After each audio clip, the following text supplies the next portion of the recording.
Welcome back, guys. So today we're going to be taking a look at the Super Nintendo Classic Edition. Pretty awesome little device.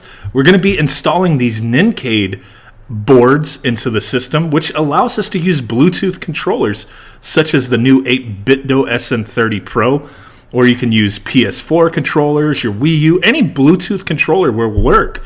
And this is pretty sweet because it lets you use these controllers without having to have any kind of external adapter.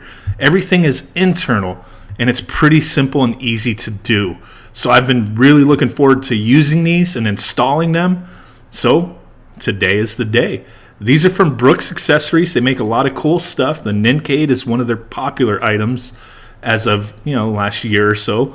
These were originally intended for the NES Mini and the Famicom Mini, but they are confirmed to work with the Super Nintendo Classic Edition. Pretty sweet stuff. So let's go ahead and check out what's in the box. So here we go. A couple cables, it looks like. A bunch of little 8-bit art. Kind of neat, I guess they don't care about copyright. That's all right. But inside of this part, we do have, it appears to be a screwdriver to take our system apart, and one wire that's going to attach to the board, and then it's going to attach also to the Super Nintendo board. So pretty nice stuff. Can't wait to try this controller out. If you do want to use two controllers, you're going to have two of these boards. I'm only going to install one for the purpose of this video to not make it too long, but I am going to wind up putting both boards on my system so I can have two controllers attached. So this is what the board looks like. Little tiny thing. Has the Brooks logo right on the top. Come on, focus. There we go. Pretty clean, pretty clean. Got a couple ports there for the cables we're going to have to use. And Brooks always does include a couple stickers. Don't know what you want to use those for, but hey, pretty nice to have a little bonus. And then we do have this adhesive two-sided tape, which we will use for the board to, stick it to the top of the system, inside the system anyway. And then we do have a pretty thorough manual in multiple languages.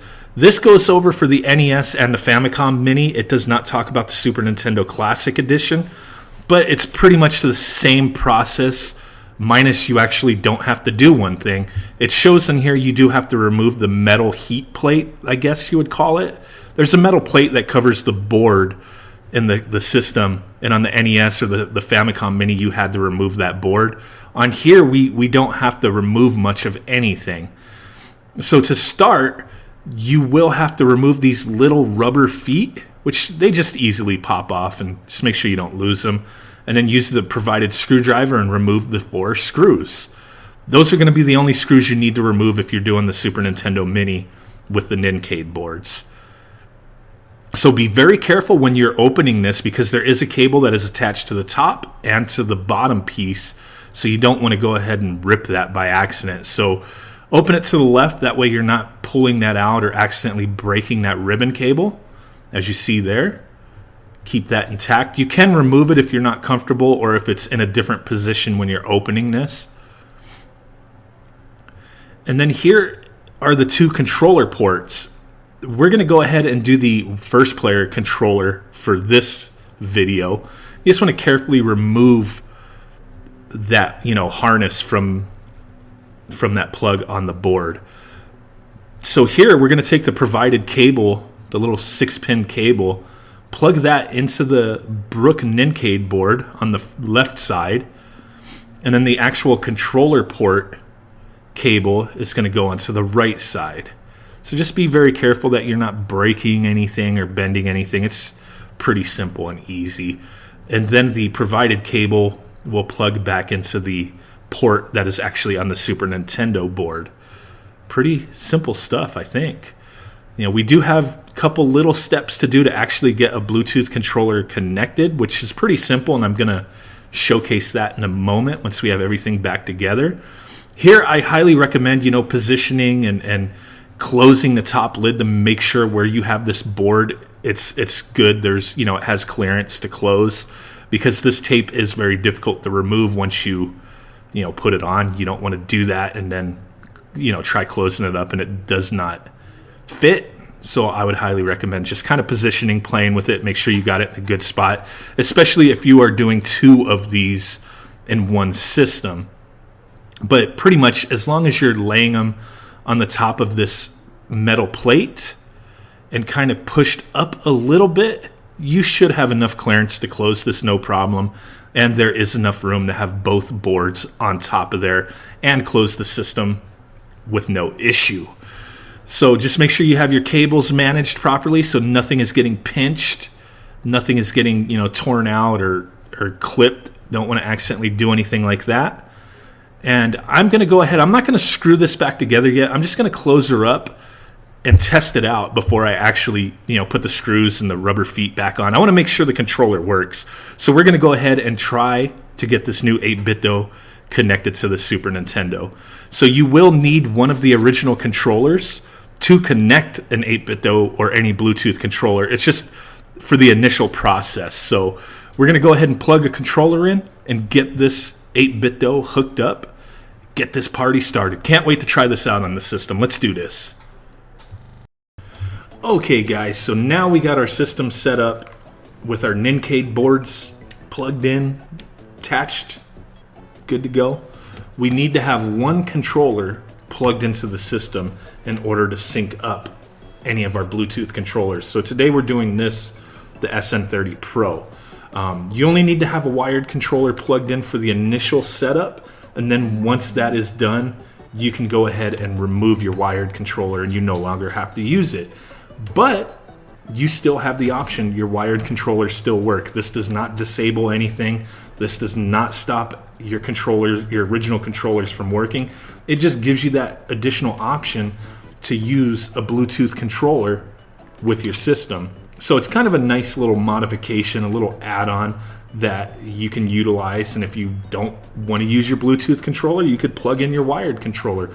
If your battery's dead and you really want to play, you still can use your wired controller. So I love that about this. No dongles, nothing hanging out. You don't have to, unattach or reattach anything, just very simple. So the way we're going to do this, and every controller to sync them up is going to be different. You may want to consult the instructions for that. With this particular controller, this 8-bit-do, you do have to hold down Start and Y for a second or two, and then hold down the sync button for a couple seconds. Now the instruction manual for 8-bit-do controllers say to hold Start and A, but with this controller it will not sync that way. It has to sync using Start and Y. The other controllers work as well, and these 8-bit-dos work doing Start and A. Your PS4 or anything like that, you may have to do a different sequence. So just consult the manual for that. No big deal. But what we're going to go ahead and do is get that started. Hold the buttons down, and it's kind of hard to, you can't really see the lights, but they'll be flashing down here. And then we'll hold the sync button for a couple seconds, and then it'll cycle through all 4. So while that is going, on your wired controller, you're going to press up, up, down, down, left, right, B, A. And then you're going to hear the Nincade is beeping. That means it's going through it's registering the controller. So as long as the controller is still in sync mode, it should connect within a few seconds. You just got to listen to that annoying beeping for a moment. No big deal. It's the only time you have to do it, unless you want to change to a different controller, or if you're going to sync a second controller because you have a second Nincade installed. So it is done. Let me see. And the light, it's kind of, like I said, very difficult to see, but the light is solid. That's the only thing with this control is if the room's kind of bright, the lights are hard to see on here, but it doesn't really matter. As long as you got it synced up, you're good. So let's go ahead and reset out of there and show you my brand new 8-bit-do is working. You can even use the analogs to scroll through. Pretty nice stuff. The thing with these controllers is not necessarily the 8-bit-do, but some other controllers you may have to look at the button mapping And Brooks does have that listed on their website. I think there's a link they put in the little instruction page that you can go check what the button mapping looks like. For the most part, everything is good. If you have hacked your SNES Classic Edition and you have RetroArch added to it, you can always change and reassign what your buttons do if you don't like the way they are set up, just, you know, how it normally is. So that is a definite plus. If you're stock, you don't have any hack key or anything added to your system, this works just fine, but just take note that some controllers, the button mapping may be a little different than what the Super Nintendo is supposed to be. So I just wanted to point that out. So I'm going to go ahead and unattach that. Controller is no longer plugged in. And we are simply just using our 8-bit DOE now. So there you go.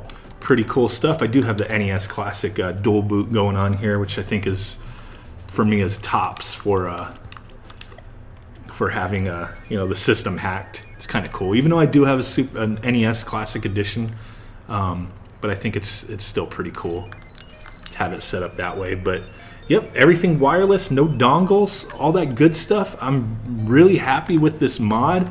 I think it's pretty cool. You know, it might be something you know, will need or want. You can still use your original controllers, doesn't matter. Everything is cool, so you have that option. If your battery dies, you can still use your wired controller.